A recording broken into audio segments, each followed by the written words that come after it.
Salam saudara terkasih dalam kasih Tuhan. Shalom. Pertama, aku mengucap syukur kepada Tuhan Yesus. Yang kedua kepada Bapak Gembala, Ibu Gembala, semua pelayan Tuhan tempat ini, sidang jemaat terkasih. Terima kasih untuk waktu yang baik yang Tuhan berikan, percayakan kepada saya. Haleluya.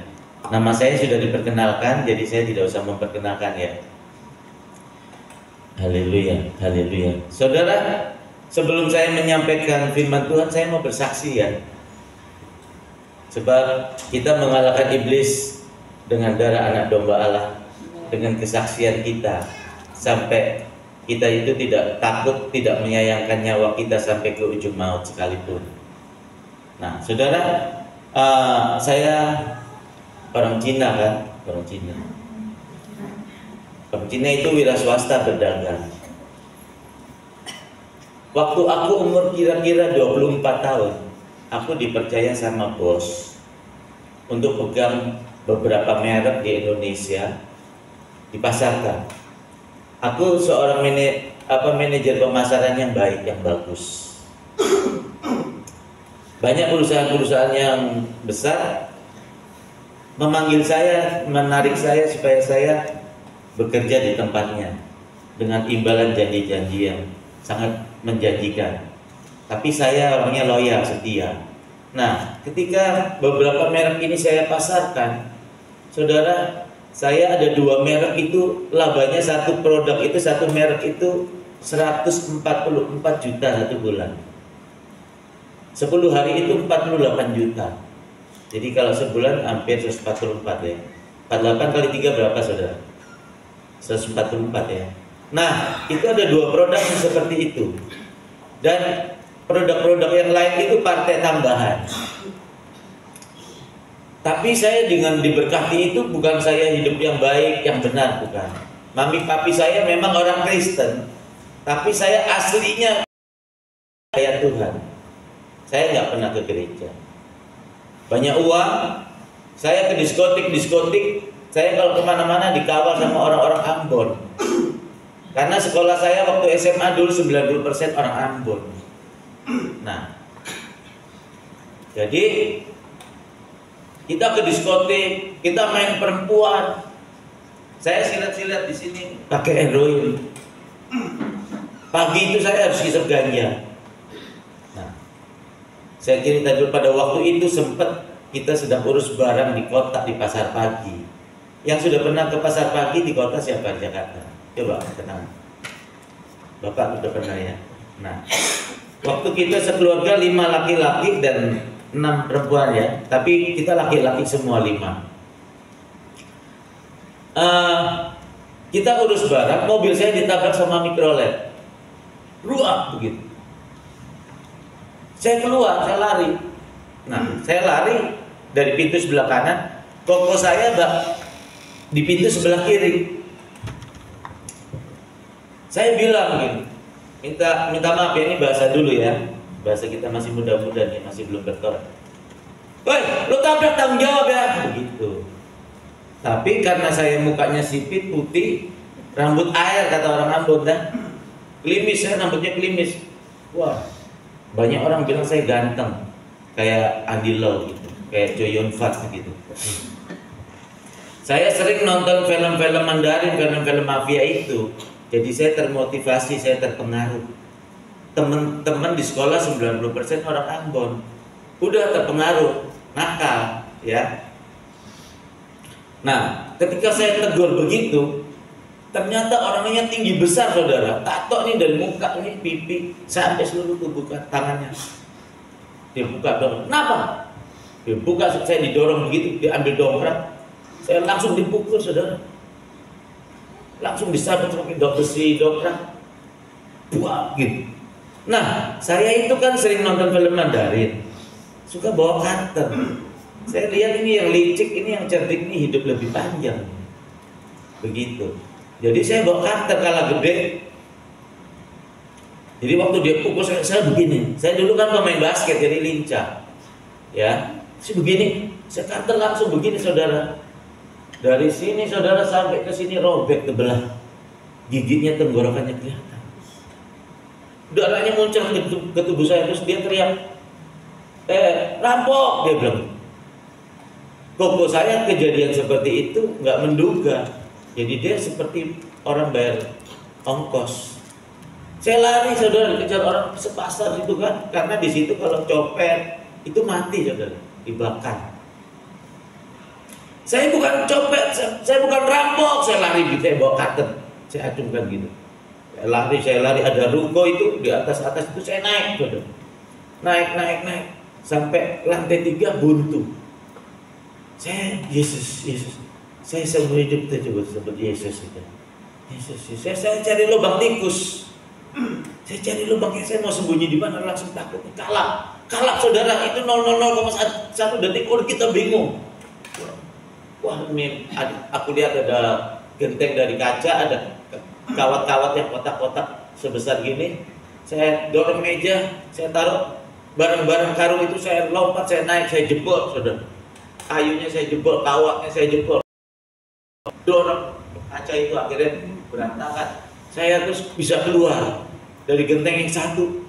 Saya lari saudara, di bawah itu orang teriak, itu rampoknya di atas, kebakar, dia bakar, matiin gitu. Wah, banyak saudara, nggak terhitung orang. Saya lari ya dari genteng yang satu, gedung yang satu ke gedung yang satu saudara. Padahal itu jalan aspal di bawahnya itu kan. Jadi ada cukup jauh jaraknya. Saya bisa lompat saudara, saking takutnya bekas pemain basket. Saya lompat saudara, terus polisi langsung dor gitu. Terus sepatu saya disuruh lepas, diikat jadi satu, saya gigit. Jempol saya di borgol belakang. Saya dijenggut, ditarik ke bawah turun tangga. Ketika sudah turun tangga, wah di bawah langsung buang. Saya sampai diinjak-injak, saya merayap-rayap. Tolong kaki orang ini. Saya diinjak-injak, saya sampai jatuh di got yang bau, yang busuk itu ya. Bekas lemak-lemak masakan, lumpur segala macam. Saya dicocok-cocok pakai kayu. Wah, muka saya sudah bermandi darah. Mati lo begitu saudara. Pada waktu itu saya bilang, Yesus, aku mau bertobat. Saudara lihat ya, muka saya nggak ada yang cacat ya, matanya juling, sininya robek, patah bekas jahitan nggak ada. Yesus luar biasa, ajaib. Nah, terus polisi tembak lagi, dia dor gitu, diangkat, ditarik, dilempar di mobil bak terbuka, dibakarin kaki saya, bakar, ambil bensin. Polisi tembak lagi, mobil jalan sampai di Polsek Tambora. Jam setengah 12 malam datang jeep 5-6 orang PM datang. Badannya besar-besar. Mana yang kata adik gua? Di sini Pak. Buka. Kata komandan nggak boleh buka. Saya bilang buka. Nanti saya bakar ini polsek ini. Kamu saya injek-injek, saya pukul sini nanti. Buka, takut sama PM. Siapa nggak takut? Buka, langsung dia. Lu apain adik gua? Lu baksat lu ya. Saya dijemput, taruh di meja ini, tangan ada cincinnya. Buah.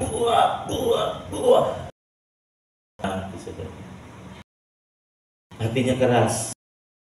Itu sering dipukul papi waktu SD, SMP. Itu dipukul kayak kayu, pakai sapu lidi, pakai bangku, diinjak-injak, dibilang anak setan, anak anjing begitu. Jadi saya dipukul tentara itu. Ampun, saya bukan nyali. Saya nggak takut mati. Terus polisinya bilang ini, dicolek, awas. Baru ditinggal 15 menit.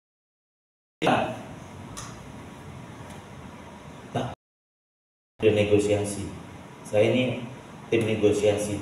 Bapak kasih PM itu, kakaknya itu sekian, korbannya biayanya sekian, kasih Kapolsek sekian. Jangan sampai besok pagi wartawan tahu Bapak udah nggak bisa lagi berdamai. Di proses pengadilan tuntutannya 4 tahun sampai 7 tahun. Wah, takutlah kita mau di penjara begitu bertahun-tahun. Terus adik iparku itu usahanya jual beli rumah, jual beli mobil. Ya udah, mobilku satu itu jual. cepetan. Saudaraku langsung telepon, udah terima uang, datang saudaraku bawa uang cash. Aku keluar malam itu juga. Keluar. Nah, aku memang sudah bertobat, nggak ganas lagi saudara. Aku kantor orang udah berkali-kali saudara. Karena kalau gede, aku kalau berantem udah nggak suka. Aku kalau berantem itu main mulut, perang mulut gitu ya, enggak. Saya langsung deketin aja, langsung itu saya kabur. Ya, saya udah atur pokoknya. Saya atur. Jadi aku udah nggak berantem lagi. Sampai naik motor, mungkin salah deket-deket rumah itu orang ludah aja. Bangsa, cuan, wah, gitu.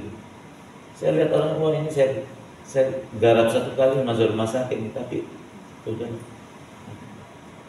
daripada nggak urusan polisi lagi, keluar duit lagi. Nah, aku memang soal berantem sudah bertobat, tapi yang namanya ganja, narkoba, main perempuan masih terus saudara. Namanya nggak ada yang melayani kan. Nah, terus suatu ketika aku mengidap suatu penyakit namanya virus herpes ganas. Virus herpes ganas itu kalau aku banyak pikiran, makan seafood, imun saya drop. Maaf ya, maaf. Alat jendul saya itu ada melenting-melenting, itu melepuh tuh seperti anggur, itu banyak ada cairannya bening, pecah, borokan. Nah, kalau saudara lihat di betis kena knalpot, pecah, melepuh, pecah, borokan seperti itu. Karena bertahun-tahun, jadi seperti orang sakit eksim di sini, yang eksim basah itu yang borokan itu kan, busuk menjijikkan. Nah, itu bertahun-tahun saudara. Kalau borokan cuma di tangan nggak masalah. Maaf, di alat gender. Dokter bilang, aku kan minum obat 7 atau 8 butir itu pagi, siang, malam, pagi, siang, malam. Hampir 8 tahun. Aku nggak sembuh-sembuh. Dokter bilang handuk saya walaupun dicuci nggak boleh dipakai sama istri sama anak-anak, ketularan. Kalau perempuan ketularan jadinya kanker serviks, kanker rahim. Sabun saya juga nggak boleh dipakai, virus herpes ganas. Nah, saya saya minum ramuan-ramuan akar-akar yang pahit hampir 8 tahun, saya nggak sembuh juga. Saya nurut orang-orang kampung cari tokek di Sangrai yang belang-belang itu kan. Saya nggak sembuh-sembuh juga. Singkat cerita, terus kerusuhan, bangkrut. Tahun 98 kerusuhan, bosnya lari ke luar negeri. Saya udah berani ambil ini, kredit ini. Dan saya habis, saya bangkrut. Habis bangkrut. Bos yang di Indonesia sendiri dibuang. Saya nggak punya apa-apa. Punya apa-apa, makan aja sama kecap. Lalu saya kasih tahu saudara ya, ketika kita kasih saudara itu berbeda. Waktu kita masih jaya, penjualannya hebat, mereka mau tolong menolong. Tapi kalau namanya udah gak untung, kasih saudara berbeda. Apalagi teman, sahabat itu berbeda. Nah, terus saya putus asa, saya mau minum Baygon. Istriku 3 dulu ya. Pertama saya kawin Islam, kedua Katolik, Roma aku bohongi. Karena orang tua yang perempuan juga bilang, kalau ditanya pastor bilang masih bujang ya. Semua itu uang saudara. Bohong jadi. Terus yang ketiga Islam lagi alternatif. Waktu itu aku di rumah istri yang orang ternatur Muslim. Saya masuk Islam lagi. Pertama masuk Islam, kedua Katolik, ketiga Islam lagi. Saya nggak percaya Tuhan kok. Nah, terus saya suruh istri saya jalan-jalan. Saya udah rencanakan, saya udah putus asa, saya mau minum Baygon. Bayangin saudara di rumah kontrakan, makan pakai kecap. Dulu istri 3 ada duit semua, sekarang nggak ada. Stres, depresi, sakit penyakit lagi, nggak bisa hubungan sama istri. Bisanya jajan di luar, lampunya digelapin. alat gendernya borokan. Nah, waktu istri jalan-jalan, aku duduk, aku ngomong, tuang baygon di gelas. Gemeter. Wah, saya bayangkan, aku habis minum baygon ini kejam-kejam, rasanya gimana ya, berbusa, bersiksa ya. Aku dengar suara seperti suara manusia. Kalau engkau mau bahagia, sembahlah aku. Kaget saya. Saya kira istri saya ada kembali lagi, ada yang tinggal. Taruh baygonnya di gelas. Depan rumah masih. Saya sedih lagi, saya duduk lagi. Pikiran-pikiran itu, wah nggak punya duit, stres, sudah bangkrut, penyakitan, wah istri ini marah, wah duit, stres, ambil baygon lagi. Suara Tuhan 2 kali lagi. Kalau engkau mau bahagia, sembah aku. Kalau engkau mau bahagia, sembah aku. Terakhir itu agak keras, saya takut. Tahu-tahu saya berpikir, jangan-jangan ini Tuhan. Lagi ingusan, nangis itu, jadi baygonnya saya buang. Saya pergi ke toko buku Immanuel, saya beli Alkitab. Seumur hidup sekali itu beli Alkitab. Setelah aku beli Alkitab, udah sampai rumah, aku bingung. Aduh, baca dari mana ya? Kejadian halaman 1 aja tak buka. Wah, saya kaget saudara. Rupanya Allah memberkati Adam dan Hawa. Terhadap binatang yang hidup di udara, bumi merayap, yang di air, semuanya baik, ada dalam kuasamu, boleh kamu makan. Buah-buah yang berbiji taman Eden ini boleh kamu makan. Kalau gitu gue harus makan ya. Gue nurut dokter, taat sampai 8 tahun, gue gak sembuh. Gue nurut sinseng, minum pahit-pahit, 8 tahun gak sembuh. Gue nurut orang kampung, makan toke, hampir 8 tahun gak sembuh. Sekarang gue coba nih Alkitab. Ini pikiranku nih, hati dan pikiran. Istriku pulang, aku biarin istirahat 1 jam. Aku bilang, saya, ini yang di Ternate nih ya. Biasalah laki-laki itu yang muda yang sering didatengin. Manusia itu kedagingan. Setan. Sekarang banyak istri 2. Kakakku 2 orang itu istrinya 2. Bertobat semua. Saya layani. Terus saya udah 1 jam, saya bilang, saya temenin aku ya makan seafood. Seafood sama dokter. Udahlah ya kita makan lah, mau busuk kayak mau dipotong kayak mau mati, ayo kita makan. Enggak, ya udah gue pergi sendiri. Akhirnya temenin. Kita makan seafood. Orang Ternate, Manado ada Manadonya, ada Maduranya, keras banget.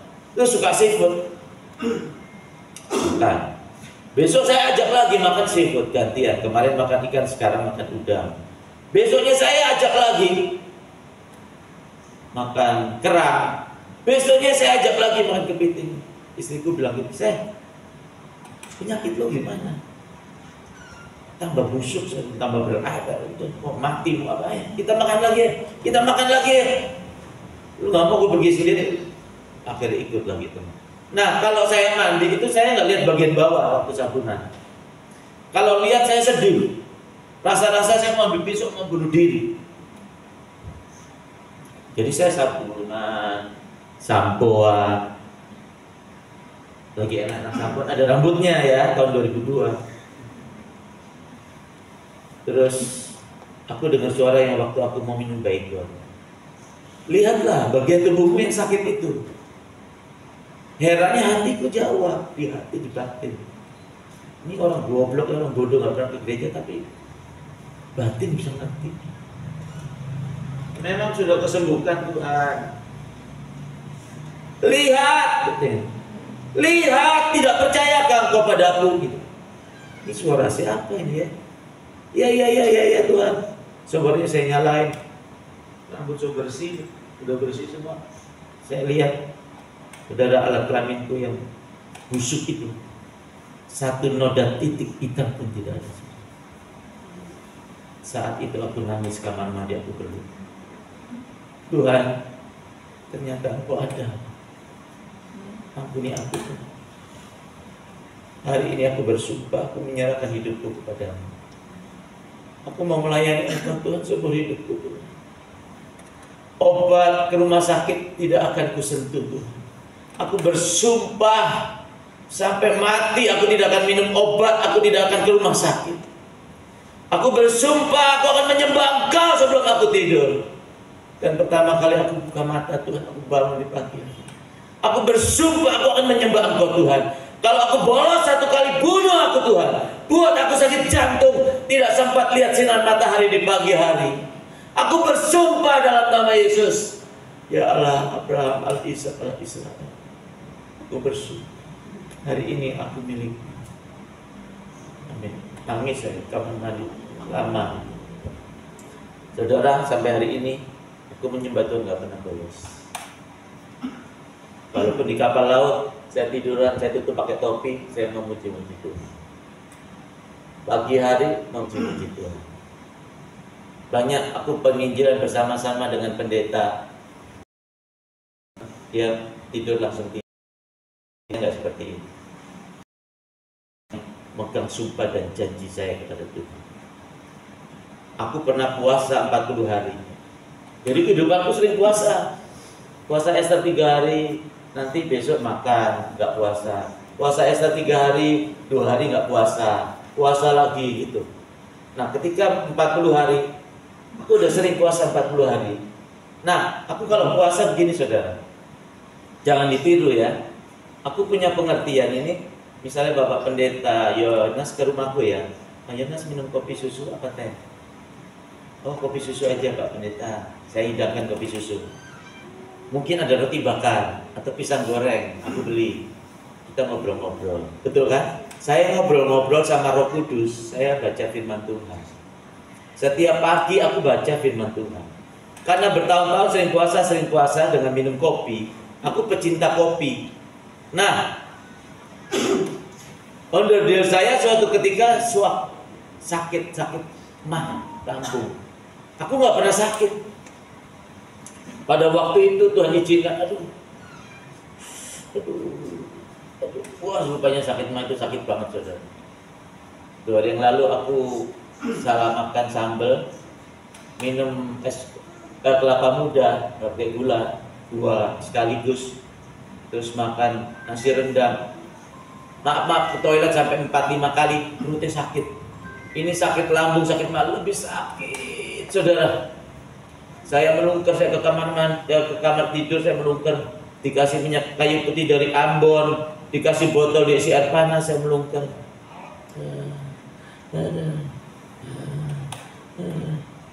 Dari pagi, siang, sore, malam, 8:30. Istri sama anak saya bilang, yuk kita gotong papa aja ke rumah sakit, papa mukanya udah kuning tuh. Gitu.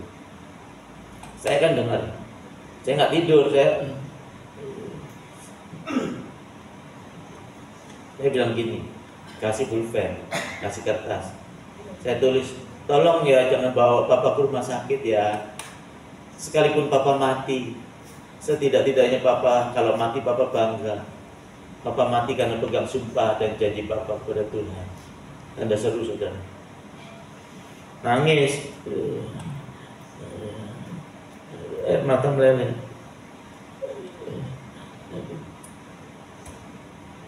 Singkat cerita 11:30 mungkin aku tertidur. Tapi 4:30 tuh tubuhku sudah terprogram bangun. Loh, kok aku bisa duduk? Coba aku berdiri, aku begini. Kok bisa? Saya keluar rumah. Saya jaga bisa. Seperti biasa aku duduk di mejaku, Alkitab aku buka. Kan aku bernasar, aku baca firman Tuhan, nggak boleh bolos. Istriku lagi goreng-goreng telur, anak-anak mau sekolah. Lo masih minum kopi? Masih, buatin aku buatin. Suaranya udah normal gitu.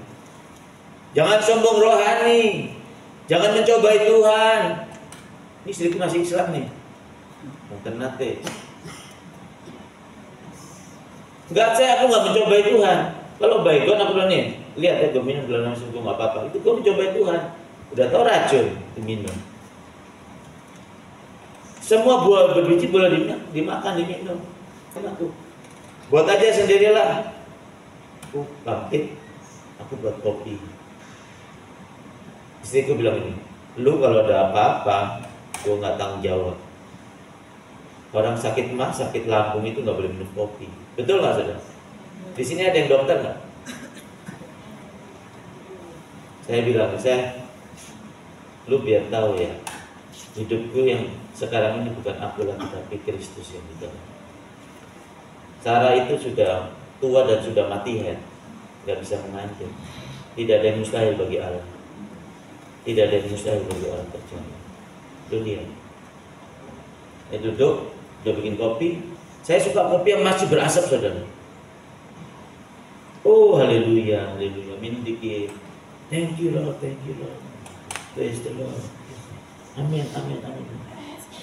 Kopi habis, aku selesai. Nah, saudara, saya lakukan itu, saudara.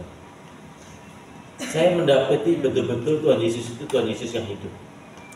Penyakit saya ini sembuh secara ajaib. Saya sakit lambung sampai sekarang saya minum kopi. Saya pecinta kopi, saudara. Saya sering puasa. Melayani ini aja saya puasa.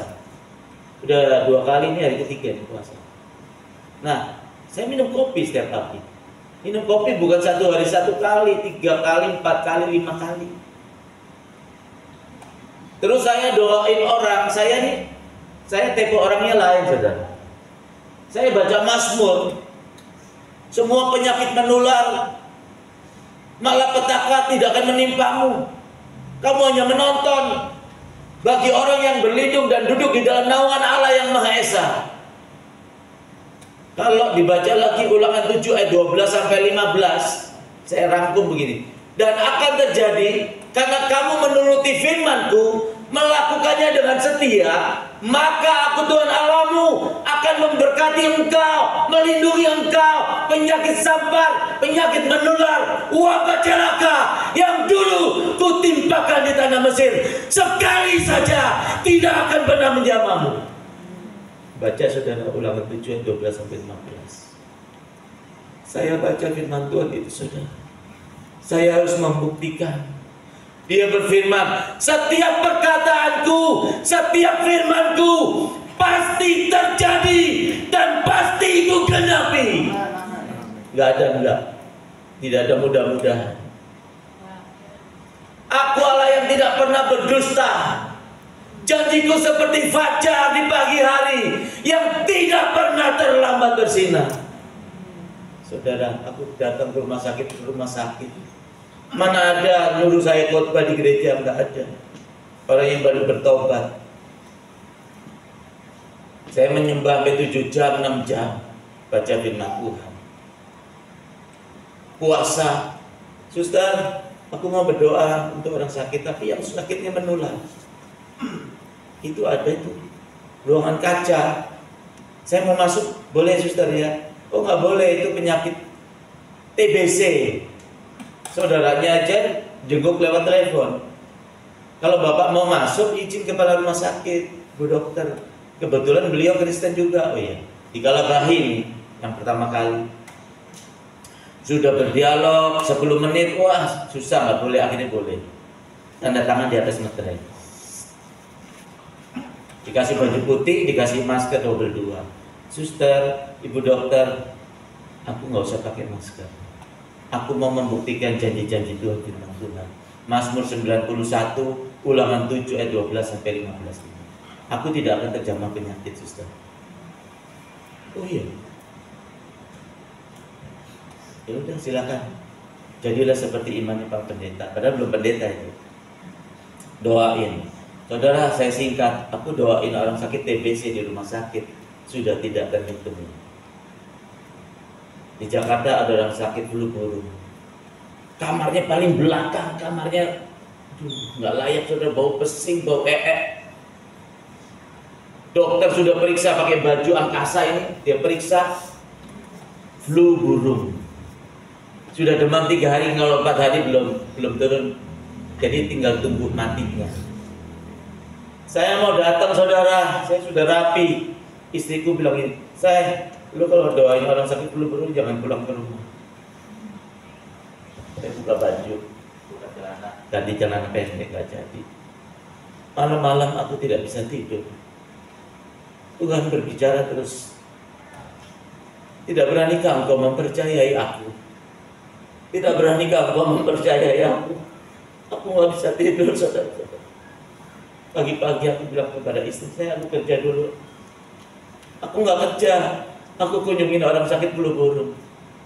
Salam permisi ibu orang Papua. Pak Steve ada di belakang. Boleh saya doain? Boleh. Tapi jangan masuk, nular. Gak apa-apa bro, aku masuk, gak usah peduli saya. Saya masuk. Di depan pintunya, manusia aku takut. Aku sujud, keningku sampai di lantai. Aku bilang, Bapak, aku ini milikmu. Aku hidup untukmu, Bapak. Muliakanlah namamu. Janji-janji firmanmu itu, aku ingin menikmatinya. Aku tidak tertular penyakit. Aku masuk. Pasti dalam badannya tadinya wah bagus, apa nih fitness, tinggal kulit dan tulang. Dia duduk, saya peluk, kita berdoa, kita nangis. Saudara, saya pulang. Pasti hidupnya kira-kira 7 tahun lalu. Saudara lihat saya sehat kan? Saya tidak terjamah flu burung, TBC, COVID, Omikron. Amin. Saya sudah membuktikan Yesus Kristus itu Allah kita yang hidup. Kalau saudara lihat di YouTube saya nanti Bobi Anto, aku doain orang sakit, orang apa?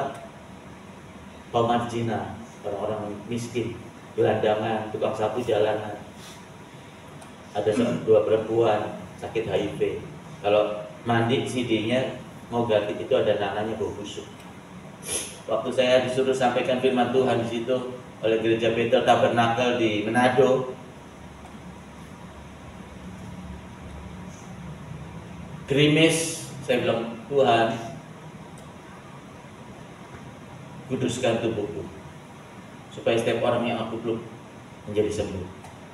Berikan penyakit mereka kepadaku, tapi sembuhkan mereka. Saudara bukan, anak bukan.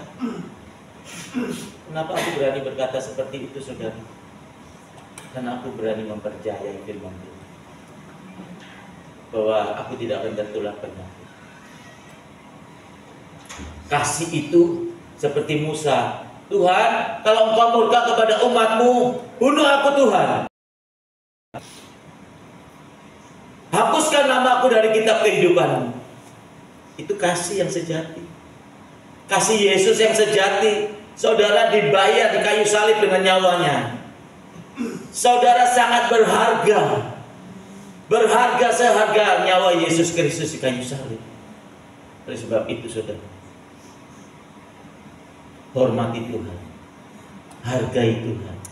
Kalau Tuhan bilang kuduskanlah hari Sabat, kuduskan hari Sabat. Saudara sudah dibeli lunas dengan nyawa Yesus Kristus.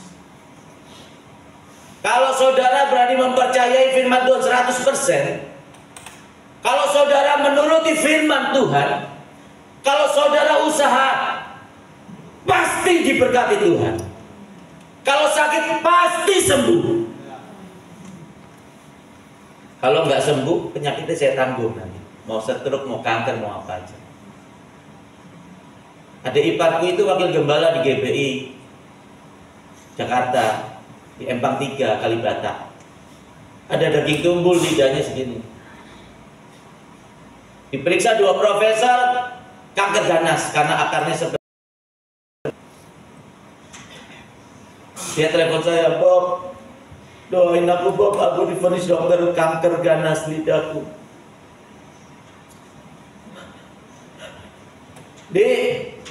Ini aku mau pulang kan, besok aku mau khotbah, ntar aku doain. Jangan takut, jangan nangis, pasti sembuh. Gimana aku nggak takut Bob? Lu tahu kan Pak Andi David, gembala GBI Cinere? Sama seperti aku, ada daging tubuhnya di lidahnya, dioperasi, dipotong lidahnya, nggak sampai 1 tahun, kankernya itu menjalar ke seluruh tenggorokannya, mati kok. Tolong aku kok, doain aku kok, tolong please kok, please. Aku tahu lu dipakai Tuhan, aku tahu lu nabinya Tuhan kok. Dia jangan bilang gitu, jangan melebih-lebihkan, jangan di aku hamba Tuhan yang biasa, yang kecil tak berarti. Udah lu jangan nangis, besok aku doain. Dalam nama Yesus, udah diam-diam. Saya minggu khotbah dihinggapi Roh Kudus. Saya bilang di depan jemaat, dalam nama Yesus, daging tumbuh di lidahnya Pastor Andi yang sudah dikatakan oleh 2 profesor kanker ganas, hari ini aku katakan dalam nama Yesus, bukan kanker ganas, daging tumbuh biasa. Kalau kanker ganas, berikan penyakitnya kepada aku gantikan nanti di neraka. Ketika aku ngomong begini di depan jemaat nggak gampang, saudara. Mempertaruhkan nama baik Tuhan, mempertaruhkan nama baik saya, saudara. Selesai khotbah, saya ngomong sama istri saya, gue deg-degan. Kenapa aku ngomong begitu ya? Istriku sikut, kenapa lu asal ngomong begitu? Roh Kudus saya suruh ngomong saya. Udah kalau nggak terjadi kita pindah, saya ke Salatiga saya. Gue gak akan mau ketemu orang gereja lagi, gak mau ketemu saudara-saudara.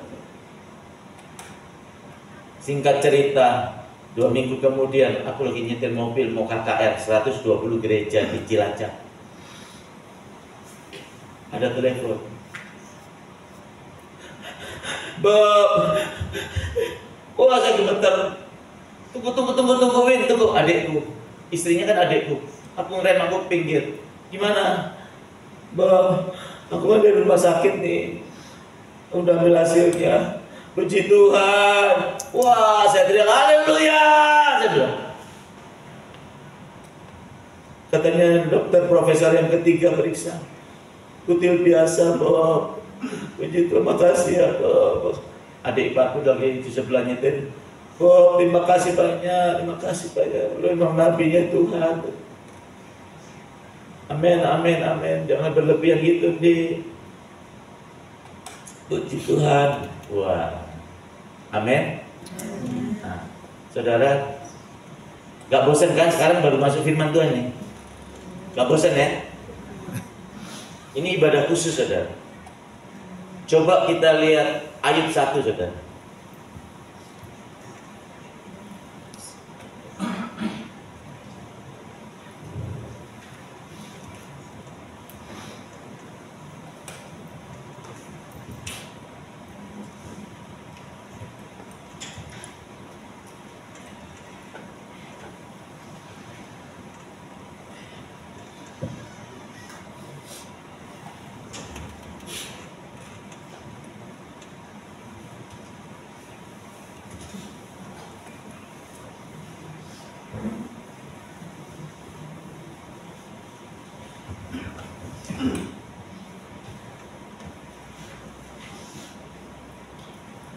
Haleluya. Saudara, ada seorang ibu pendeta di Manado, dia khotbah, pendeta perempuan, ya, di Bitung.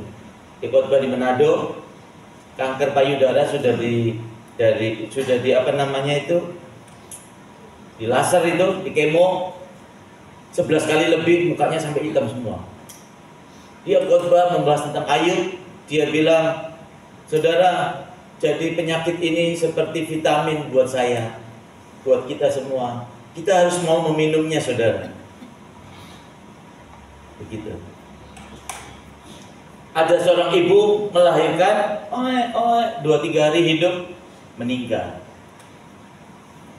Gembalanya khotbah, saudara, Pastor Pak Andre, Ibu Andre, ya, dengan bersyukur selalu. Ini semua sudah rencana Tuhan, buat diizinkan, buat kebaikan, gitu. Ada seorang pendeta di Flores, anaknya kira-kira 5 tahun, dijaga babysitternya. Di depan gerejanya itu ada trotoar, dia tangkap-tangkapan bola dari plastik yang ringan itu, ada udaranya, yang warna-warni itu ya. ada mobil bak terbuka, mabuk, ditabrak kepalanya pecah, meninggal. Pendeta itu bersaksi, saudara, sudah nasibnya, sudah jalan hidupnya anak saya, sudah jalan hidup yang harus saya jalani dan saya harus terima. Anak saya 5 tahun itu ditabrak mobil, kepalanya pecah. Terus, saudara, yang menjadi pertanyaan saya, apakah semua ini rencana Tuhan atau bukan? Banyak orang Kristen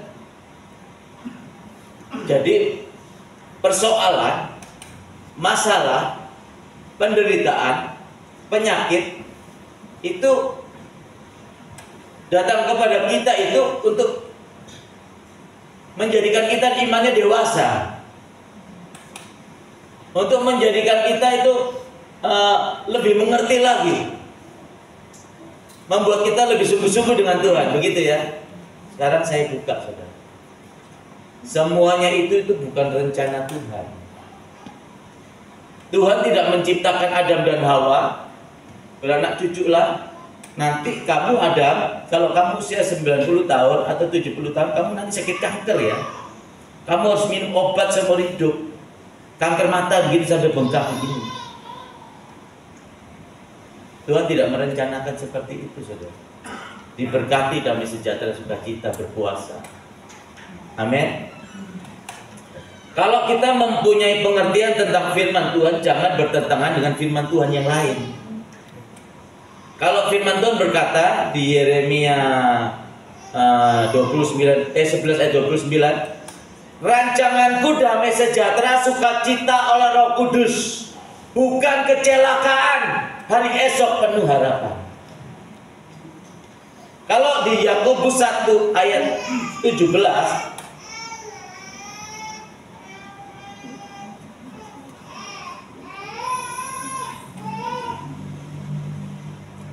Yakobus 1 ayat 17, segala sesuatu yang baik dan sempurna datang dari atas, dari Bapa segala terang. Kalau di Kejadian 50 ayat 20, iblislah yang mereka-reka kejahatan atasmu, tetapi aku ubahkan menjadi kebaikan. Nah, jadi kalau kita mengartikan firman Tuhan, jangan sampai bertentangan. Ada pendeta, saudara mau mengalami mujizat. Kalau mau alami mujizat, ada persoalan, ada malapetaka, ada sakit penyakit, jangan ditengking-tengking, jangan ditolak-tolak. Itu khotbah yang menyesatkan. Koko buka usaha, pasti berdoa, dalam nama Yesus aku diberkati. Hai roh kebangkrutan, kegagalan, pergi dari hidupku, betul nggak? Kita mau pergi dalam nama Yesus. Itu nggak tahu diri, itu orang yang telepon minggu-minggu gitu. Udah tahu pendeta ya kan? Sering itu di telepon-telepon mau tawarin pinjaman. Nggak tengah malam, nggak minggu, waduh, ganggu bener. Dalam nama Yesus, dalam nama Yesus. Sampai di mana tadi? Dalam nama Yesus, dalam nama Yesus.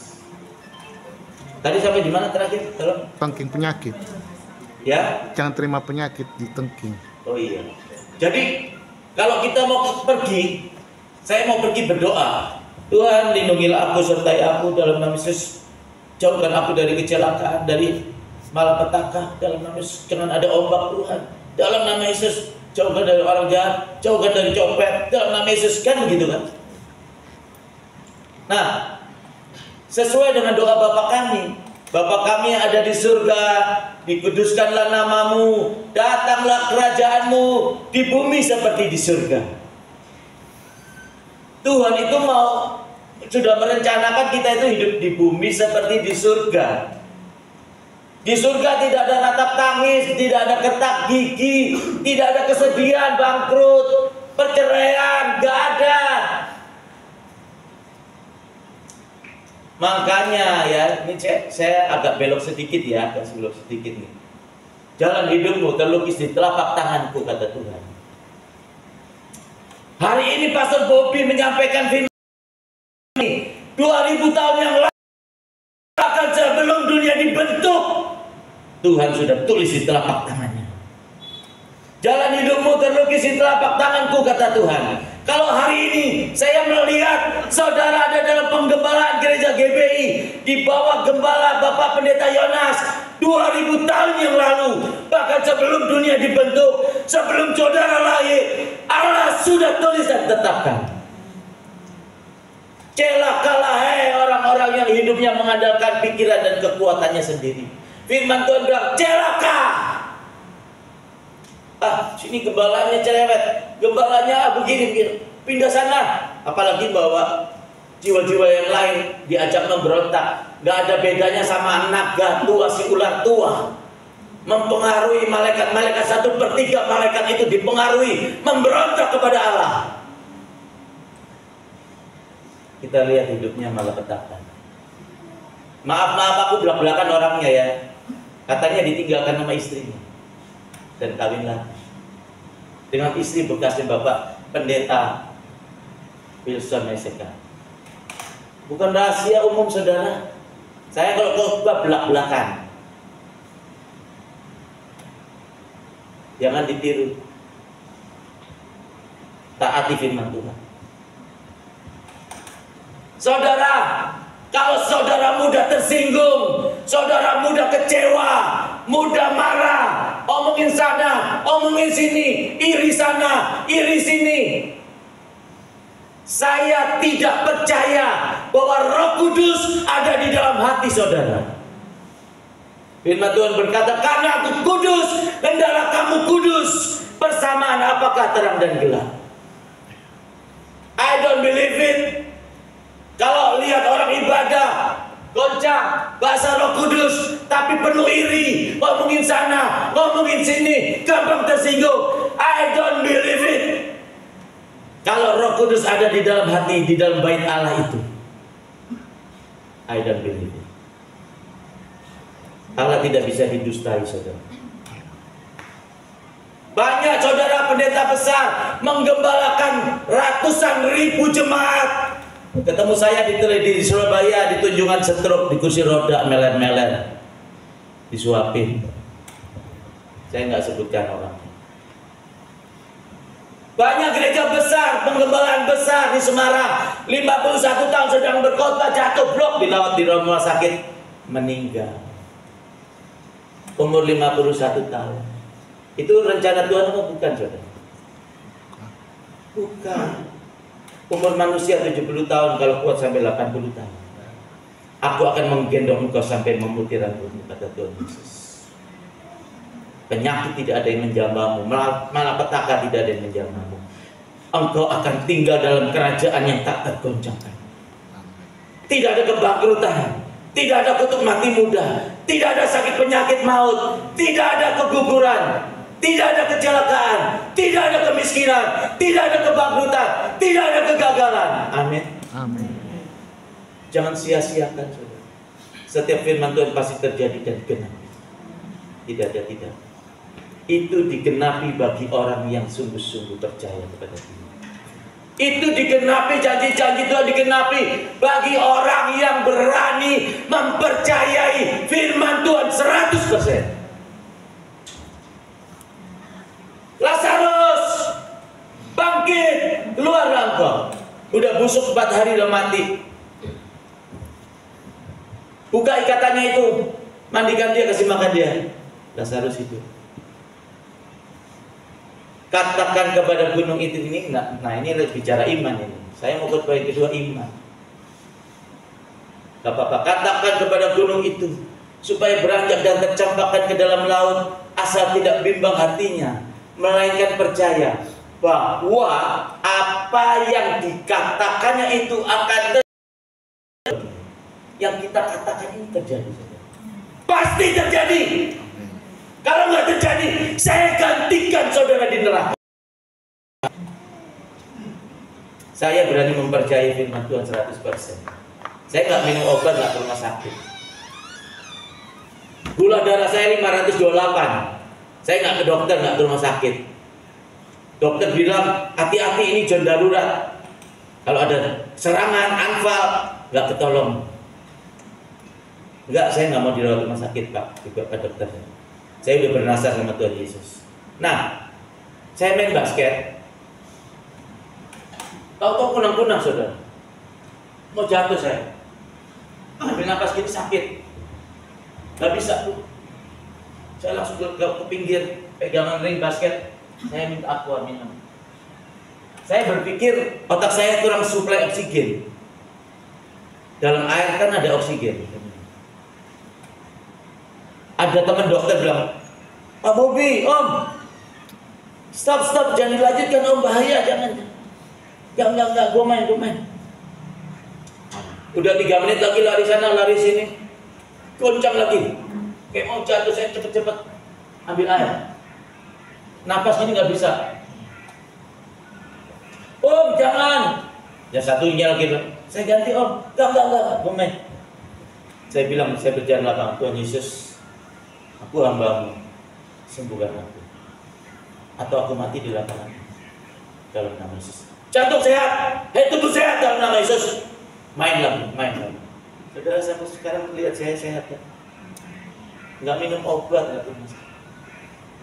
Saya ingin membuktikan Yesus Kristus ini yang saudara percaya dan saudara sembah, Dia Allah yang hidup sampai hari ini. Dia Allah yang setia, tidak pernah berubah, dulu, sekarang, sampai selama-lamanya. Kalau untuk makan minum, anak-anakku bisa kasih uang, saudara. Anak-anakku banyak yang berhasil. Tapi aku disuruh Tuhan pergi, beritakan Injil.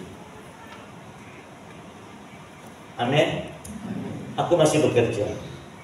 Aku menjual lem ini dipercaya bos. Saya ditopang biaya penginjilan. Capek-capek naik kapal laut, kadang ombak, pusing, muak, jauh dari istri.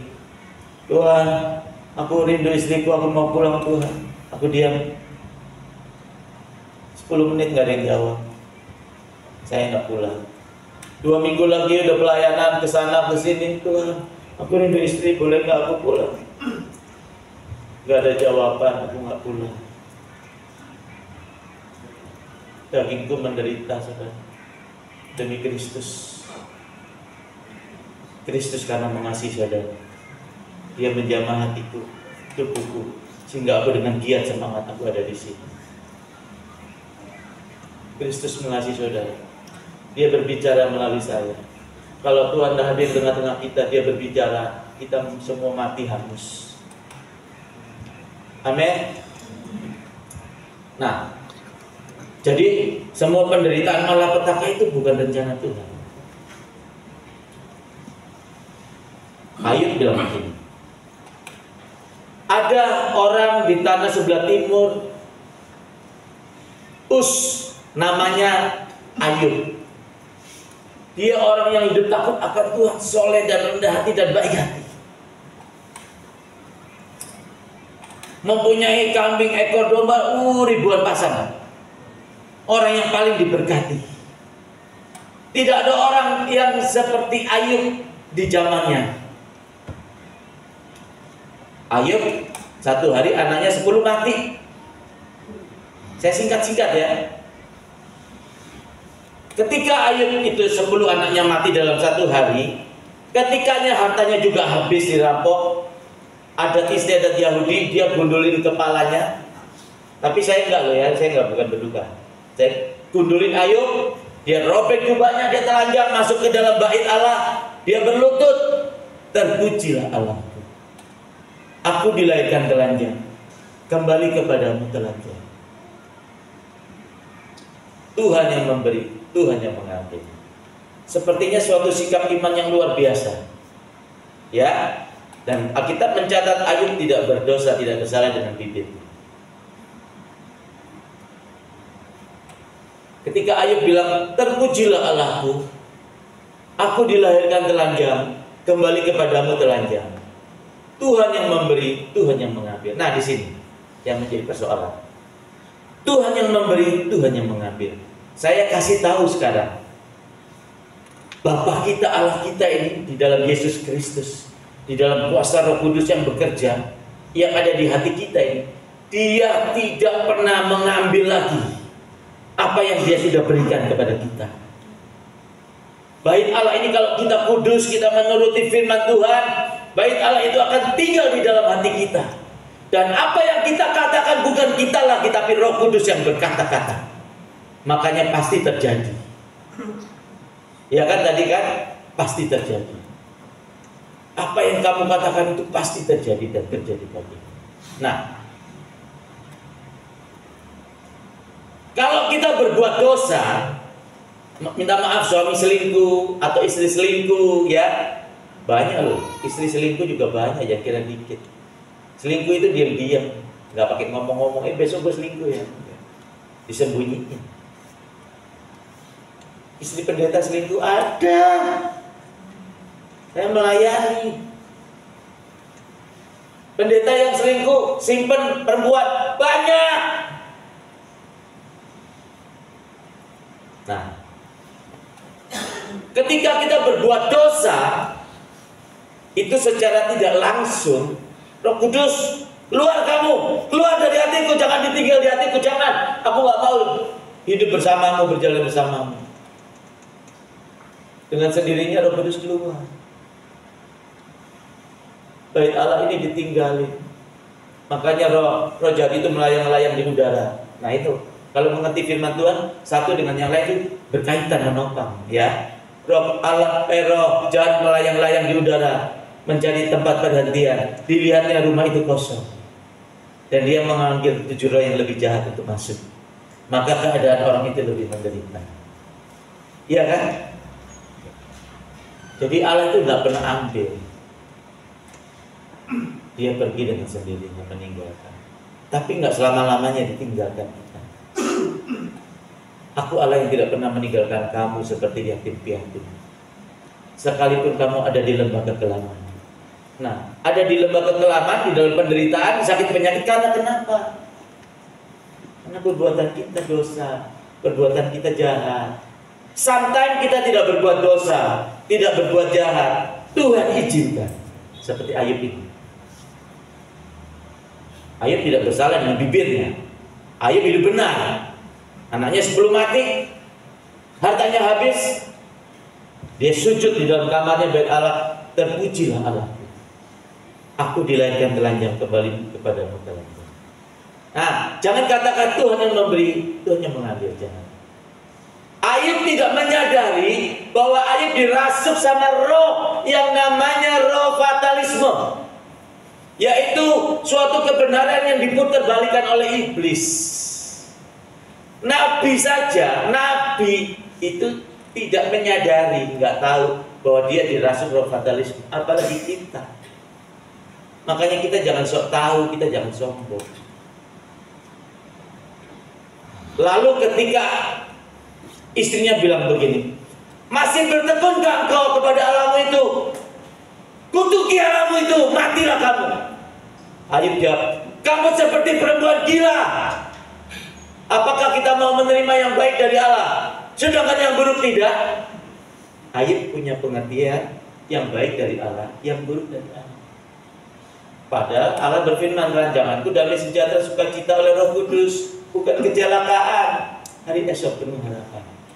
Yakobus 1 ayat 17, segala sesuatu yang baik dan sempurna datangnya dari atas, dari Bapa segala-galanya.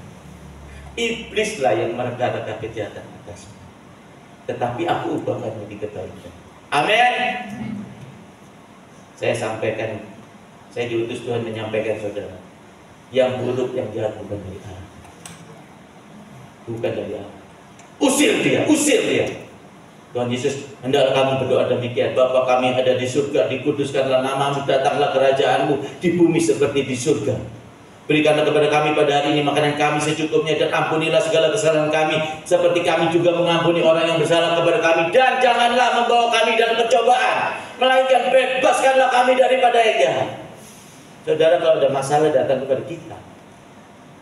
1 Tesalonika 5 ayat 16-17, mengucap syukurlah dalam segala hal, tetap berdoa. Yakobus 1 ayat 2 sampai 5. Saudara-saudaraku, berbahagialah kamu jikalau kamu jatuh dalam berbagai-bagai pencobaan, sebab pencobaan yang Tuhan izinkan datang padamu untuk melatih imanmu menjadi tekun dan menjadi menghasilkan buah yang sempurna sehingga kamu tidak kekurangan apapun juga. Ada masalah, mengucap syukur dalam segala hal, berdoa, tapi ingat doa Bapa kami, jauhkanlah Tuhan kami aku dari segala pencobaan, dari segala yang jahat. Ingat itu. Jangan sukacita, suaminya meninggal, istrinya salam, ketawa. Itu orang gila. Orang yang cintai meninggal ya nangislah. Ada pendeta khotbah, gak usah sedih, suamimu ada di surga. Tawa, salam. Ngucap syukur dalam segala hal. Ketawa, itu orang gila. Diajari munafik. Orang yang kita cintai mati ya kita nangis. Rumah kebakaran ya nangis. Memang kita mengucap syukur selalu, berdoa. Ingat doa Bapa kami, jauhkanlah dari yang jahat Tuhan, jauhkan dari pencobaan Tuhan dalam nama Yesus. Amin. Maka masalah itu, pencobaan itu akan cepat pergi dari kehidupan saudara. Sebab iblis yang merekarkan kejahatan atas kita. Amin. Amin. Haleluya. Tuhan izinkan pencobaan datang. Kita gagal bangkit lagi. Iman kita jadi iman yang luar biasa. Tapi ingat, ditolak, diusir. Hati-hati di medsos-medsos itu khotbah. Saudara mau mengalami mujizat, kalau ada masalah, sakit penyakit, malapetaka semua jangan diusir. Tidak ada mujizat kalau nggak ada masalah. Hati-hati saudara. Untuk memulihkan pengertian kebenaran Ayub yang benar tentang Allah, Ayub bayar harga yang mahal. 10 anaknya mati, hartanya habis, dia borokan dari ujung kepala sampai ujung kaki. Hal yang seperti itu jangan terjadi lagi kepada kita sekarang ini. 2000 tahun yang lalu lebih itu terjadi kepada Nabi Ayub. Jangan terulang lagi. Hati-hati dengan pengajaran-pengajaran yang sesat, pengajaran-pengajaran yang salah. Untuk memulihkan pengenalan Ayub yang benar tentang Allah, Ayub bayar harga yang mahal. Jangan sampai kita bayar harga yang mahal, anak udah mati baru bertobat, rumah kebakaran baru insaf.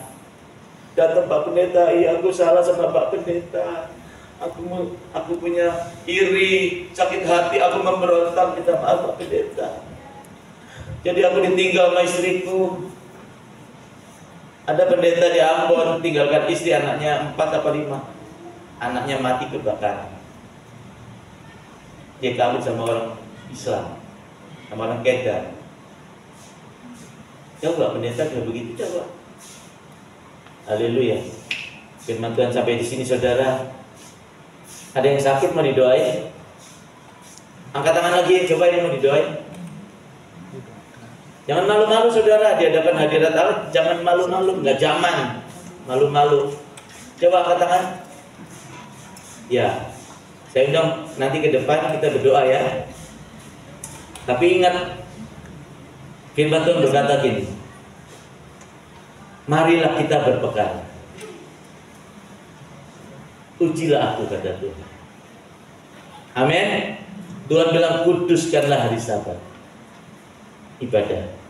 Saya waktu dulu sempat jadi gembala 2 tahun lebih, 2 tahun setengah. Saya suruh jemaat semua nggak boleh bolos.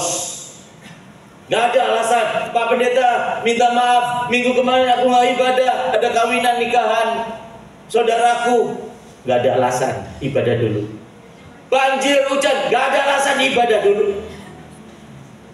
Aku kemarin demam Pak Pendeta, nggak ada alasan, masih sejalan berdiri, ibadah dulu. Kalau saudara sakit tidak disembuhkan Tuhan, kalau saudara tidak dipelihara, tidak dicukupkan kebutuhannya oleh Tuhan, penyakit saudara, nanti saudara saya gantikan di neraka. Pak Wakil Gembala bikin absensi, jadi kayak di kantor absensi gereja. Ada ibu sakit ayam, belasan tahun nggak mau ke gereja. Saya dikasih tahu jemaat, terus saya kunjungin, akhirnya ibadah. Jangan pulang ibu, saya baptis nanti. Saya baptis di kolam renang Ragunan. Aku baptis atas nama Bapa dan Putra dan Roh Kudus dalam nama Yesus. Amin. Nggak ada terjadi yang spektakuler. Goncang, enggak. Melayang di kolam renang gini di air, enggak. Ibu itu nggak sakit ayan sampai hari ini. Amin. Nah, ibu, bapak, ibadah jangan bolos-bolos ya. Itu perjanjiannya. Aku banyak kesaksian lagi tapi cukup. Yuk, aku panggil worship leader dan main musik. Haleluya.